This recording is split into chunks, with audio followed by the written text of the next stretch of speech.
Staff Sergeant Marcus Kane had spent the last 3 years on the edge of war, pulling civilians out of burning colonies and evacuating them before enemy fleets arrived.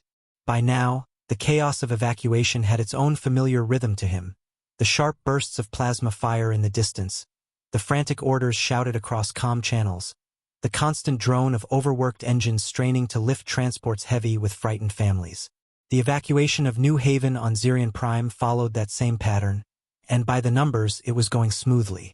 Nearly 6,000 colonists had boarded ships, casualties had been kept low, and the last wave of transports was already preparing for departure. By military standards, it was a success, and then Marcus heard it, crying. He frowned, scanning his tactical display. Corporal Chen had just reported all clear on sectors 7 through 12. No human life signs remaining.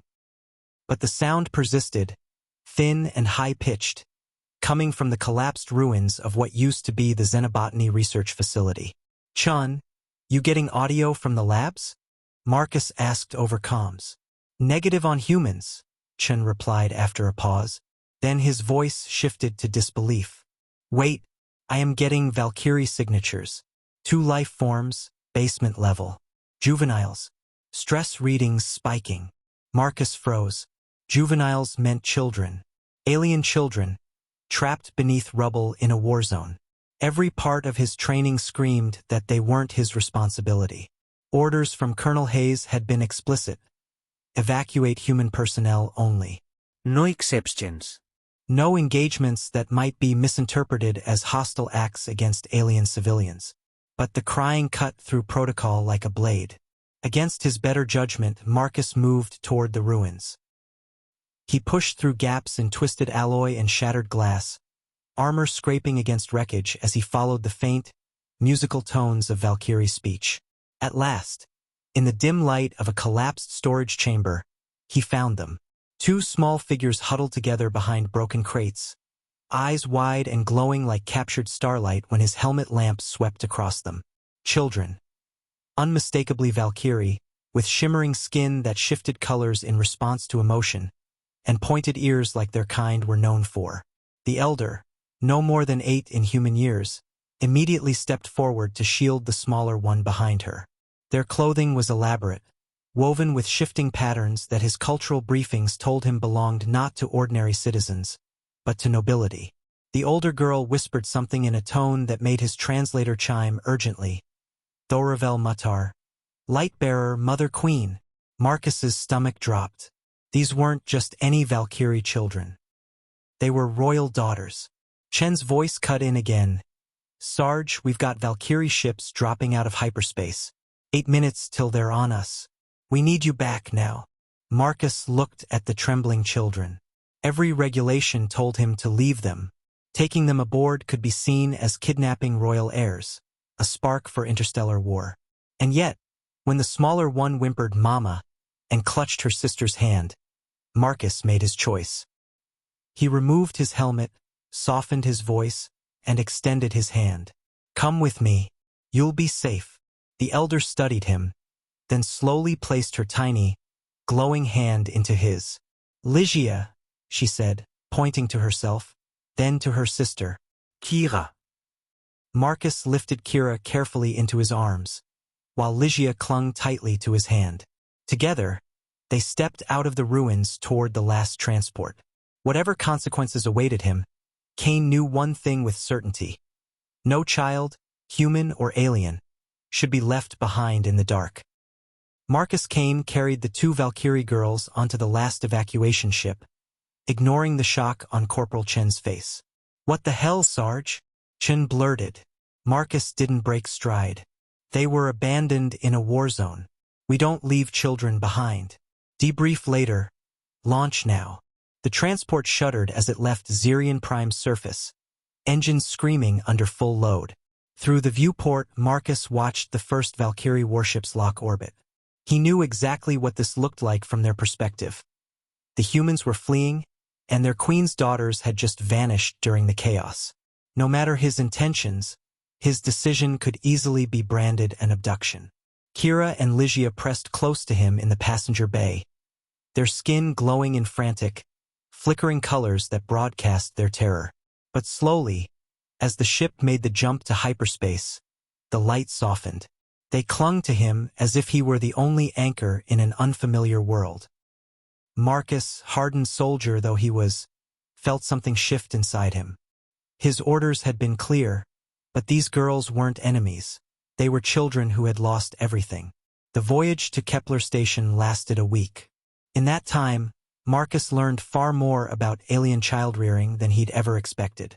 The girls' glowing skin revealed every emotion in dazzling color: fear, grief, even tentative trust.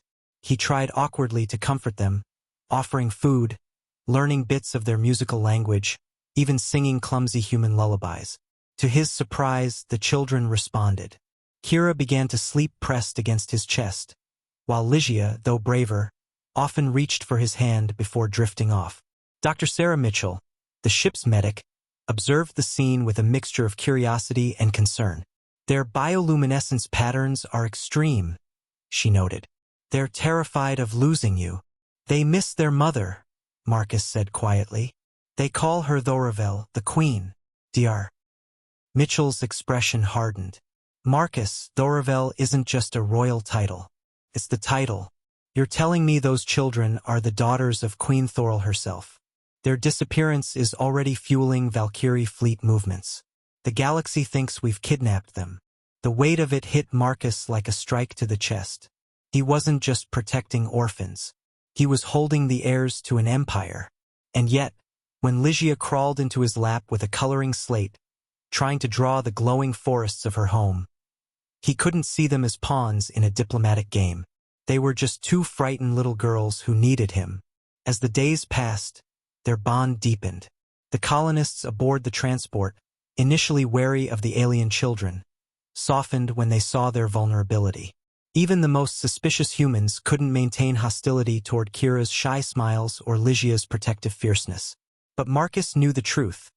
Once they reached Kepler Station, the real storm would begin. The Valkyrie Empire would demand their princesses back. Humanity would scramble to prove no crime had been committed. And he, Marcus Kane, a soldier who had only intended to follow evacuation orders, would stand at the center of it all.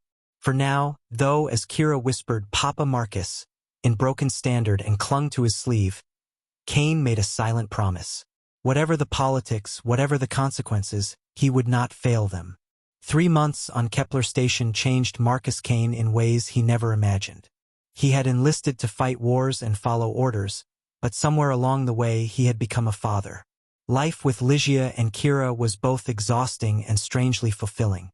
He learned how to braid Valkyrie hair in the intricate patterns they insisted upon, stumbled through lullabies in their musical tongue, and discovered that alien children could ask questions that cut deeper than any battlefield wound. "Papa Marcus?" Ligia asked one evening, watching him carefully as he tried and failed to master one of their braiding techniques. "Why don't human children glow when they're sad?" Kira chimed in softly. "It must be lonely." Marcus could only smile ruefully. "Humans don't shine on the outside. We have to learn to read faces, voices, little signs. But you're right. Sometimes it is lonely." Despite the joy of caring for them, he never forgot reality. They were the daughters of Queen Thorol, ruler of an empire, and their absence had stirred political fires. Colonel Hayes confirmed it one day. "The Valkyrie believe we kidnapped the princesses. The Queen herself is coming to negotiate. Marcus, you're their anchor. You'll be part of those talks, whether you like it or not." When the summons came, Marcus prepared himself. Ligia and Kira, terrified of separation, clung to him as he walked through Kepler Station's diplomatic wing. He reassured them in halting Valkyrie, "Whatever happens, I'll stay with you." Their bioluminescent patterns flickered with both fear and hope. The reception chamber looked nothing like a human station. The Valkyrie had reshaped it with holographic gardens, crystalline architecture, and scents of minerals from their homeworld. And at its center stood Queen Thorol herself, regal, tall, radiant in robes that shimmered with captured starlight. Her presence filled the room with both authority and grief. For a single heartbeat, her composure broke when she saw her daughters. Ligia and Kira cried out, "Mama!" and sprinted across the chamber. The queen dropped to her knees, gathering them in her arms. Their words tumbled out in joyous Valkyrie harmonics. How Papa Marcus had saved them, cared for them, sung them to sleep. And always, as they spoke, they looked back at him, their patterns glowing with fierce attachment. The queen's eyes flickered between Marcus and her children. The royal guards, however, moved instantly, weapons drawn, energy spears leveled at Marcus's chest. "Seize the human," ordered General Valthari. "He will answer for abducting royalty." Marcus didn't move. Hands visible, posture calm. He stood still while weapons hummed with lethal charge.